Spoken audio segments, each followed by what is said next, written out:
first joined when I was in Youth for Christ 11 years ago, and I was still young. I still look young, you know. But yeah, eventually I moved on to Singles for Christ, and it's great.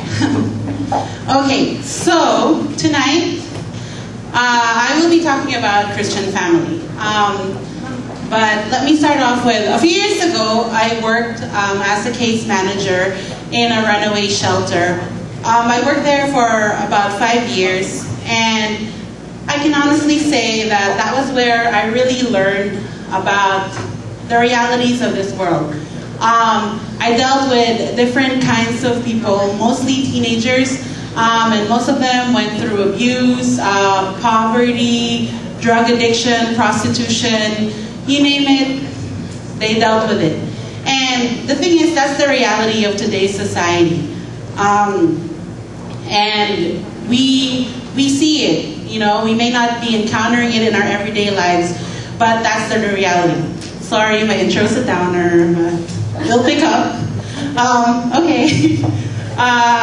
But why am I letting you know about this? Because we, as Singles for Christ, right now we're still single, you know, but eventually one day we'll meet someone, guy, girl, whatever, you know, and we'll be like, hey, I dig them, they dig me, and you'll get together, and then you'll get married, you know, and we'll have a family.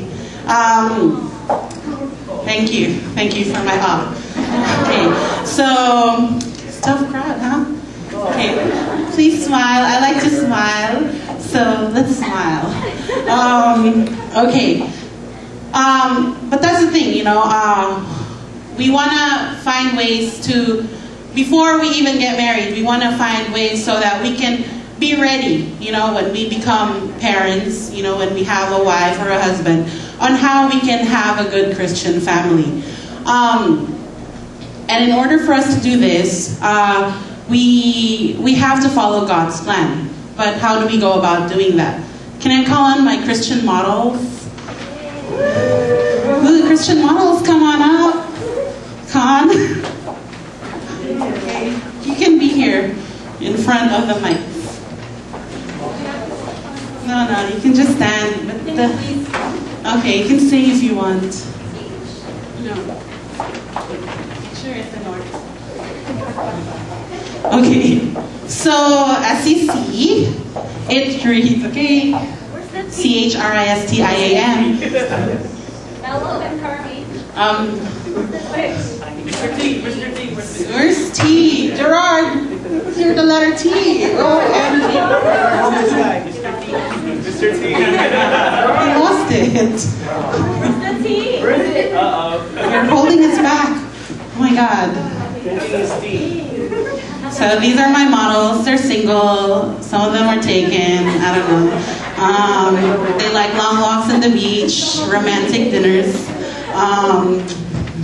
Okay, Gerard. This is Gerard. Ladies, beware.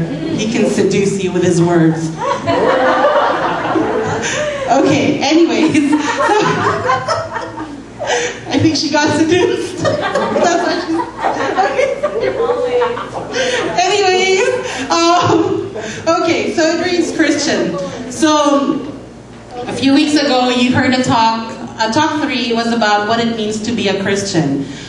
Simply put, you know, what it means to be a Christian is, without CHRIST, if you can move back, without Christ, I am nothing. So that is what being a Christian is. Without Christ, I am nothing. Without Christ, we are nothing. Thank you, models. You can go back now.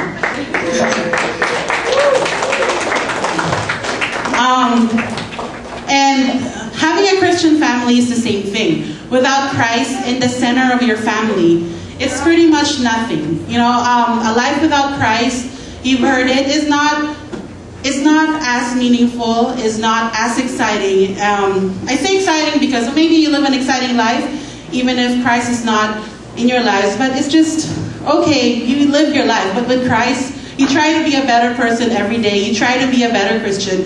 And it's more challenging. because you want to be a better person. As opposed to not having Christ, you're just like, all right, I'll go along every day, you know. It's the same thing. If you have Christ in your family, you want to have a family that's rooted in Jesus Christ. You want to have a family that will be prayerful, that will have good values, that will become better people, not just a regular guy and a regular girl, you know? So God's plan for a family, He has two plans.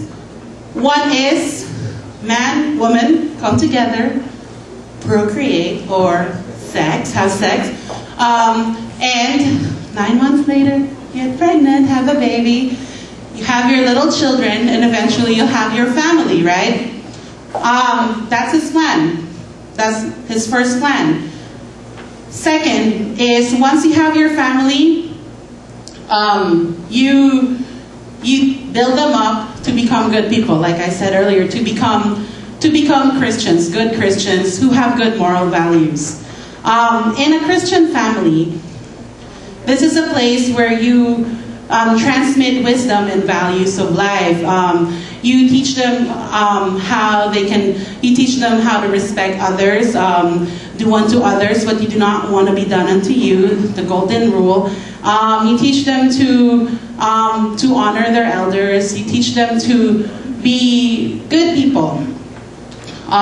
It's a place for training leaders, especially for men. You know, you want to be the priest, not like priest like, you know, like a father, but priest like that you are the role model of your family. You are the man, and you have to be the one to be leading your family.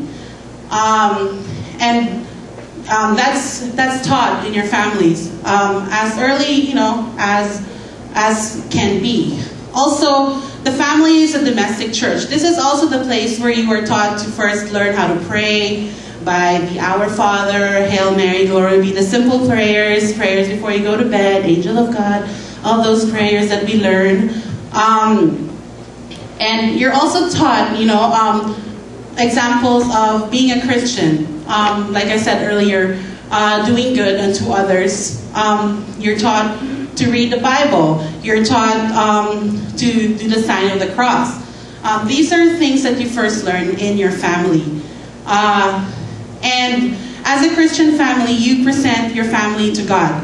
You know, by having family prayer, not just your own individual prayer, and also by blessing your children. You know, your parents bless you. Like when I leave my house, my dad always says, God bless you, and I'm like, God bless you, Dad. You know, and I feel incomplete if I leave the house and I don't hear that. I feel like, oh, something could happen. You know, what if I don't see them when I get home? What if I get in an accident? So that blessing, God bless you, 3 words, but it's so important. However, God's plan for families is not happening. Our world today is so fast-paced. There's so many things going on.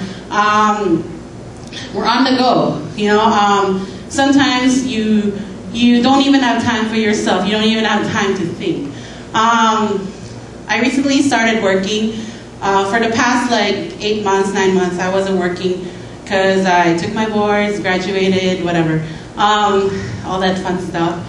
So eventually, I was a bum pretty much, you know. So I lived a slow-paced life, waking up at like noon and just chilling, you know, at home.